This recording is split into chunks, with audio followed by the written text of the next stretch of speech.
Mostrando cortesía lo acomodó en uno de esos sillones que dan vueltas y luego muy serio le puso un peinador. Tras, tras, tras, de 3 tijeretazos. Es que hoy es día del peluquero, me dicen. Sí. Pues. Y es Día Internacional del Peluquero. Achis. ¿Sí? ¿Sí? ¿En serio? En serio, para rendir homenaje a estos hombres y mujeres que te ayudan a verte bien. ¿Y de dónde salió eso? Fíjate que no tengo el dato de a nombre de quién se instituyó el Día Internacional del Peluquero, pero pues algún grupo más o menos poderoso que encontró la ruta para que lo incluyeran como Día Internacional del Peluquero. ¿Cómo ha cambiado el peluquero? Pero era muy importante. Claro. Mucho. Además había el uniforme del peluquero, que era una especie de chazarilla o camisa. Ajá. Pero que se cerraba acá del lado, pues tenía la botonadura del lado, me parece que del lado izquierdo para que pudiera usar la derecha. Y tenía una pequeña bolsita parecida a la que a veces ponen para las plumas, donde se guardaba un peine muy delgadito. El peine delgadito, las tijeras no, porque las tijeras eran muy voluminosas o se usaba máquina. Entonces era muy elegante el peluquero.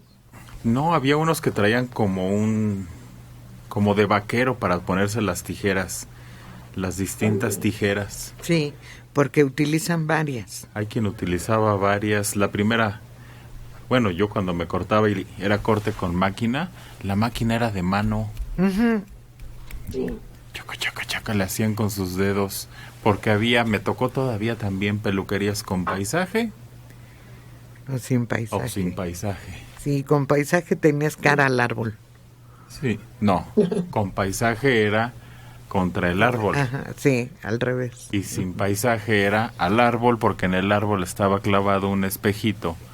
Yo lo recuerdo, fíjense que de niña mi papá nos llevaba a los balnearios que estaban en la Ignacio Zaragoza, y sobre la calzada en el Camellón había varios peluqueros de esos que llegaban y colgaban su espejo en el arbolito, ponían una silla y una mesita ahí toda tembeleque en donde ponían todo, y ahí daban el servicio.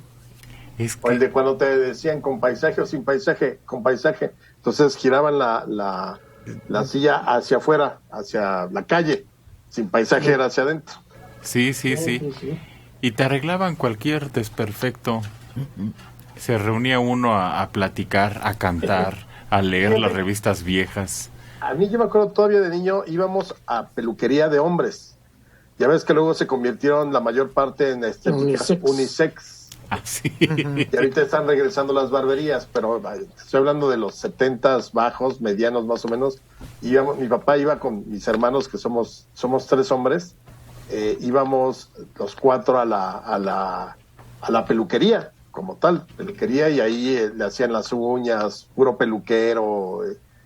Era todo un y recuerdo que además te daban tu coquita de vidrio mientras esperabas. Sí, chiquita. Lo que me encantaba era que podía leer El Santo, la revista del Santo, que estaba todos los números más recientes ahí en la peluquería. También se podía leer El Siempre, el Impacto. Cállate, en la que yo iba Referencia. Había el Jaja. Ay, jaja, claro. Sí. Y yo leía todos los chistes. Aquí en Rosales 1, casi esquina con Puente de Alvarado, había un edificio de la época de Don Porfirio.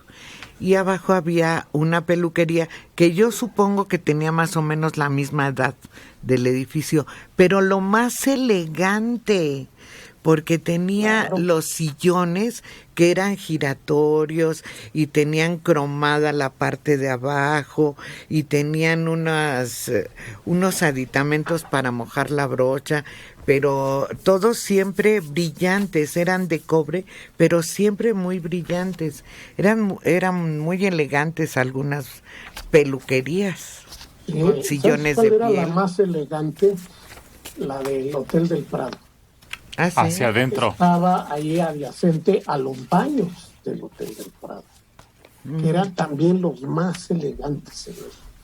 Y la peluquería pues, era como 10 sillas muy bonitas y todo. Claro, todos los aditamentos eran cromados, muy bonitos. El calentador de toallas, me acuerdo que era una especie de cilindro con una bola arriba. Sí. Sí, y agua caliente, tenían siempre agua caliente, el botezote para Así es. también la Sí. espuma. Los dos espejos, uno frente a otro. Entonces tú te veías hasta el infinito. La ventaja es que aquí había un peluquero Ah, claro. y él decía, yo donde me pare hago mi chamba. Lo único que necesitaba era su peine, unas tijeritas y donde quiera conseguía una sabanita para amarrársela al cliente y ya. Con eso le bastaba a Toño Nava. El papá de Esther. De Esther, sí, un hombre simpático, agradable. Yo me imagino que tenía una plática para sus clientes, que por eso no lo dejaban ir a ningún lado. Y tenía razón, él a donde llegara con la tijera y el peine, se ponía a chambear. Y arreglaba cualquiera, porque necesitamos de la peluquería. Es indispensable. Ahora, o sea, mucha gente ha optado por pelarse a sí misma, pero no siempre con buenos resultados. La mayoría. Había sistemas para cortarte desde hace mucho. Yo me acuerdo que vendían un peine con navaja. Te peinabas. plástico. Sí. Sí. ¿Te acuerdas? ¿Y ese Sí, ¿cómo funciona? No. No, te peinabas Pero es y cortaba. Es que antes, en los 50, no, la moda era siempre para el hombre el desvanecido, pues, o sea, que muy corto el pelo, o sea, casi al ras en las partes del límite de la cabellera, ¿no? Entonces tenías que te pelaran y te recortaran la patilla con navaja.